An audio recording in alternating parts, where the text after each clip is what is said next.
Chicago has been hit with a wave of gunpoint muggings targeting people wearing expensive Canada Goose coats, with surveillance cameras capturing one of the latest attacks.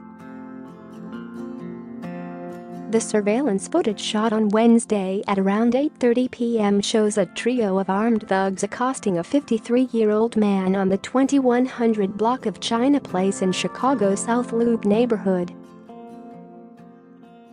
"Take it off," one of the muggers shouts, after jumping from a white Mercedes, yanking at the arm of his Canada Goose parka, many of which run over $1,000. Okay, the victim says as two crooks rip the coat off him and steal his wallet, while a third partner waits behind the wheel of the car. Share this article.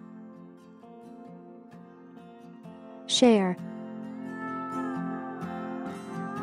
Police say at least one of the thieves displayed a gun during the attack, WGN-TV reported.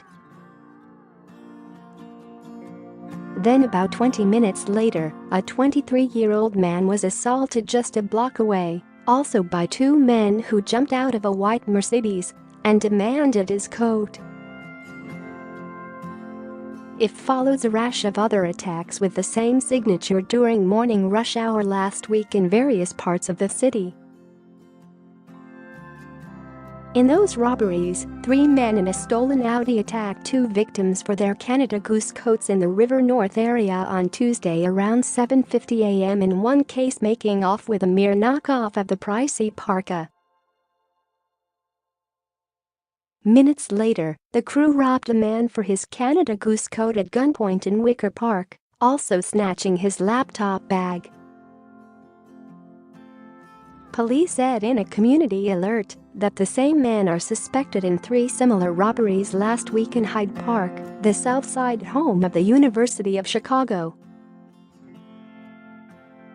Investigators haven't said whether the attacks on Wednesday are linked to the robberies last week, but the surveillance shows suspects who resemble the description given last week: 3 black males in their late teens or 20s dressed in dark clothing, with a gun. The wave of attacks comes as Chicago faces bitter cold as bad as or worse than the 2014 polar vortex outbreak. Overnight lows could dip as low as -20 next week, with wind chills plunging down to a sickening -47.